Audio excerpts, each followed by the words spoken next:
Hello everyone. This video is based on the knowledge and experience of Captain Prashant Kulkarni, a master mariner with extensive experience in merchant shipping. In the present era, when wars and security threats are at their peak, we are preparing a series of 3 videos on jamming, spoofing, and hacking, particularly from a navigator's perspective. The first part will cover the basic introduction to these concepts. The second part will discuss the regions and countries around the world where navigators need to remain especially vigilant due to the risk of signal interference or cyber threats.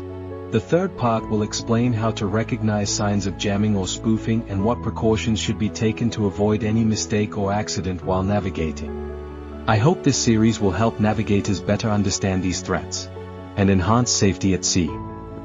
GNSS, Global Navigation Satellite System, is a group of navigation satellites, also called satellite constellations, that orbit the Earth and provide global or regional positioning coverage.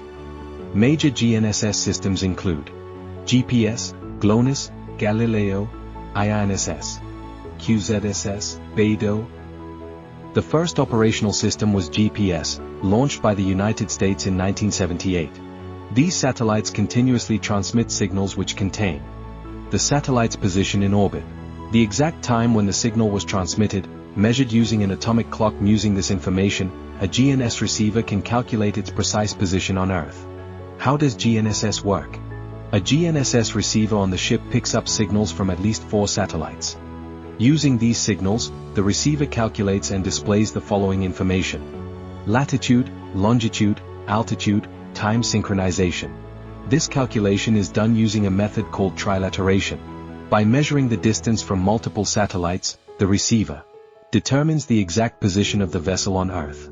The frequencies used in the GNSS spectrum are shown in the video, which range approximately from 1164 MHz to 1614 MHz. It should be noted that each GNSS system uses multiple frequencies for transmitting navigation signals.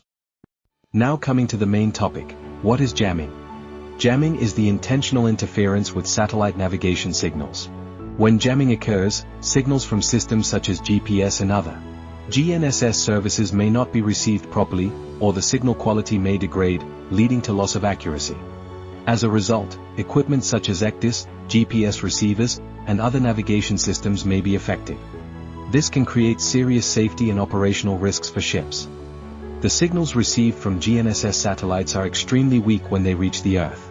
A jammer transmits signals on the same frequency, but at a much higher power, which overpowers the genuine GNSS signals.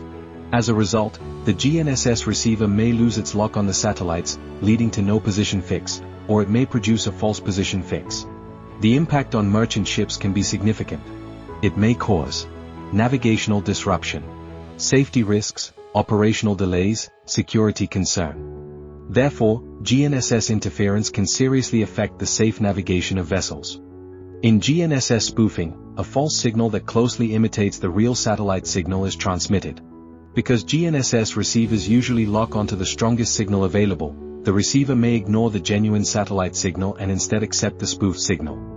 Unlike jamming, which simply blocks or disrupts satellite signals, spoofing is more deceptive. It tricks the receiver into believing that the false signal is real, causing the system to trust incorrect information. Once the receiver locks onto this spoofed signal, it can begin to provide misleading navigation data. This can affect important parameters such as the vessel's position, speed, and heading, potentially leading the ship away from its actual location. Spoofing works through signal imitation, power control, and the injection of manipulated navigation data. By carefully controlling these factors, attackers can force the receiver to calculate a false position or incorrect time, which can seriously impact navigation safety. In jamming and spoofing, the manipulation happens at the signal level. However, in GNSS hacking, the attack targets the software or systems that process those signals.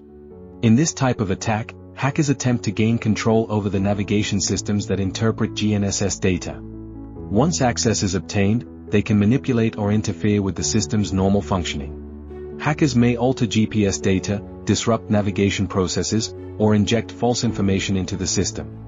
As a result, the vessel may display an incorrect position, leading to course deviation and navigational errors. Such interference can also affect important systems like route planning and collision avoidance. In some cases, hackers may even disable alert messages or warnings, which increases the risk of accidents and creates serious navigational hazards. We'll be releasing 2 more videos, one covering the areas affected by jamming and spoofing, and another on how to detect GNSS spoofing and hacking, along with the precautions to take. If you found this helpful, don't forget to like, share, and subscribe for more maritime safety content. Stay alert, because in modern navigation, not every signal can be trusted.